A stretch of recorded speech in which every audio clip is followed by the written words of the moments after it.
The annual Orange Order parades raise tensions between nationalists and unionists in Northern Ireland. In the past, there's been violence. It's Mairéad O'Donnell's job to keep the peace in her community. Very disappointed, very frustrated, and I'm now getting concerned.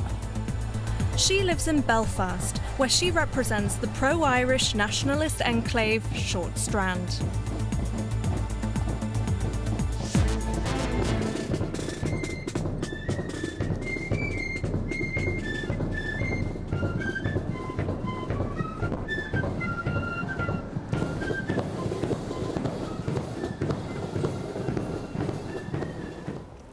This wall separates Mairéad O'Donnell's community from its unionist neighbours.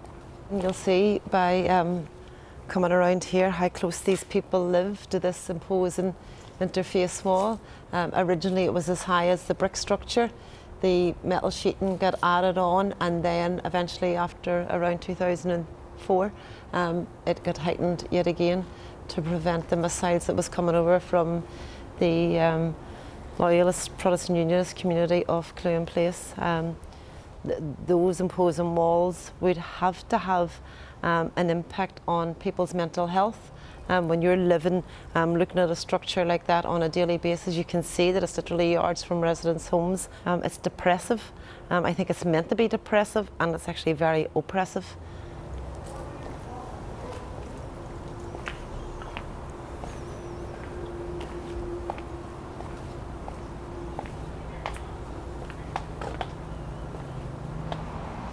Hi, Lily.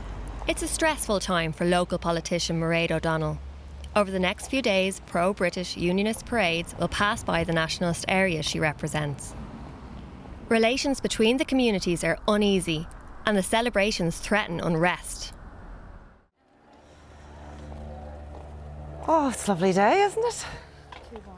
So well, how are you? All right. What do you think? How do you think things will go at the 12th night? Well, the 11th night, it's a bonfire. Yeah. Be more. We'll probably will get some stuff over. Yeah. What do you think? There's been some stuff coming over anyway. You've been hearing fireworks and stuff hitting off the railings anyway, so I don't know. Given the period that we're in, where the Orange March has gone past the area, if someone was to ask you now about that wall, would you like to see it coming down? What would you? No, definitely not. I wouldn't even want it to be lower. No. So I wouldn't, because you get a few things that can come over, but a lot of the stuff is hitting off the top part, so it's not coming. You'll go out the back into the backyard and there'll be bottles and golf balls and stuff, but it's not a lot, whereas before you couldn't have let the kids go out and play. Ciara and Marina have little to do with their neighbours on the other side of the wall. They are uncomfortable venturing into Unionist East Belfast. Oh, hopefully this year it will be quiet. Yeah. And there'll be nothing comes over. Every year, Unionists celebrate a major victory of Protestant forces over Catholics in 1690.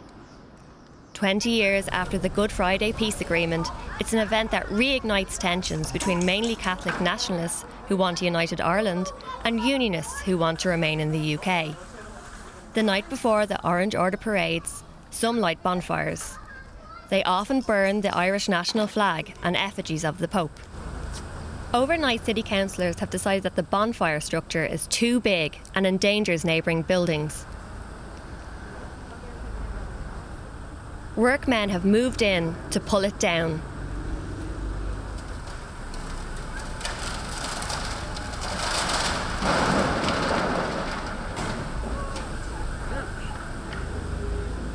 At interfaces like this one, where nationalist and unionist neighbourhoods meet, the threat of violence is never far.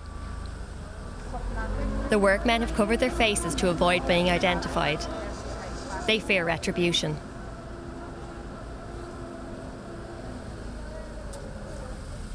Police are here to provide protection. Paramilitary groups from each side were responsible for much of the troubles. They are still in operation. Unionists are fiercely protective of their tradition, Both communities use bonfires to mark their separate commemorations. But unionists feel they are being unfairly targeted, say local politicians representing the community. Absolutely attacking their culture. We've done it for hundreds of years. The internment bonfires, that is something now we need to look at. If they're saying Protestants don't have bonfires, neither do they. Back in Short Strand, police are investigating what is believed to be a pipe bomb. Mairéad is in contact with residents who say it came from the unionist side, over the wall. It was a random, indiscriminate attack on these homes in Clandyboy here, with no regard to life or limb. Children were playing in the street.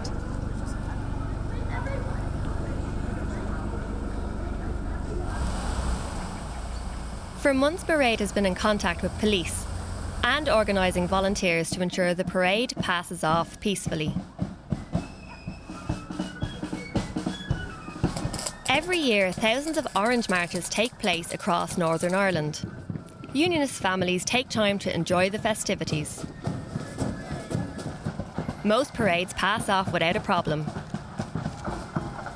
But this is just metres away from Catholic nationalist homes. Mairéad is there to make sure parading rules aren't broken. These ban unionist marchers from carrying flags or playing songs considered to be anti-Catholic and anti-Irish. What might mean little to a casual bystander can be seen as a provocation and could spark violence.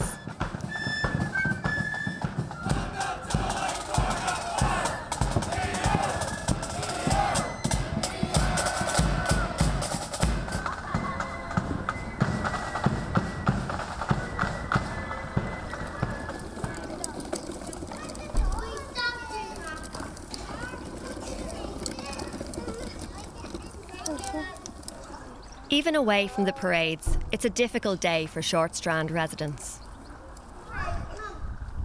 Ciara's daughter has been feeling upset. The last few days have taken their toll. So you're trying to kind of calm her fears and tell her that everything's okay and nothing bad's going to happen to you, but when deep down you don't know.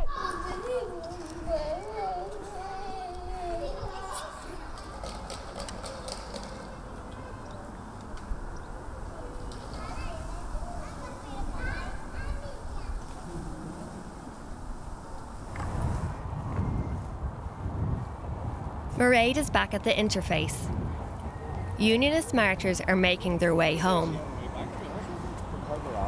The parade is further away, but Mairéad is on edge.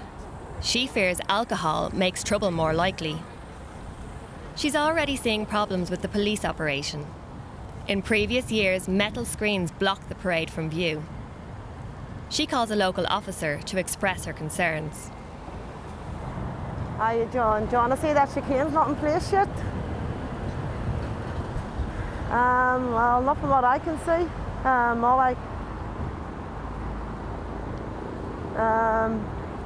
All I can see is police jeeps. I can't see the... I know, well, it was our understanding that it would be the same sort of type of chicane type barriers that were in place last year. Now that was my understanding when we were speaking to Alan. Yeah. Okay. Yeah. No, I see the crash barrier, but it's all I see. Yeah. Okay, John. Yes, we'll take it up with him. Yeah. Okay. No worries. Okay. Thanks. Right. Bye.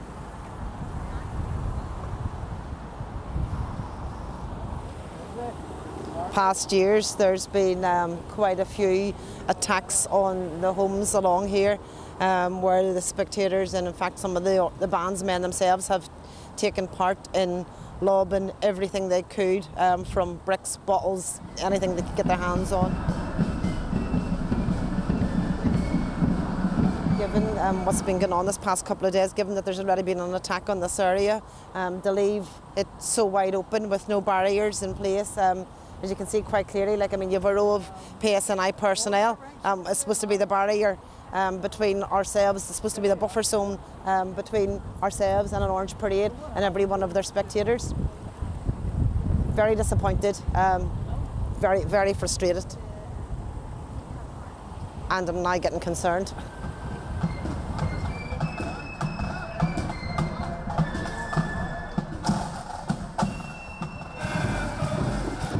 The crowd's getting rowdier.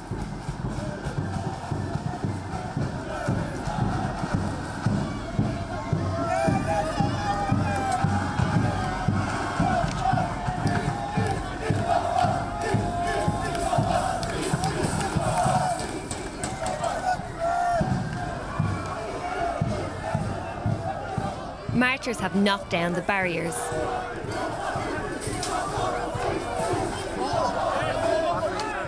Police keep their calm.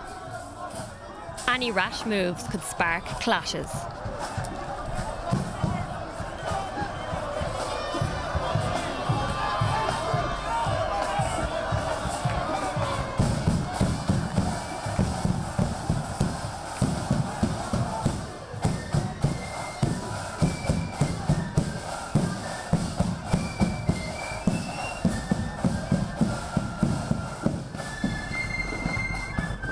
The parade is winding down.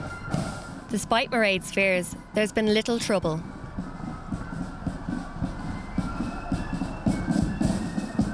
"20 years on from the Good Friday Agreement, life for East Belfast residents has improved. But deep divisions mean peace there is fragile.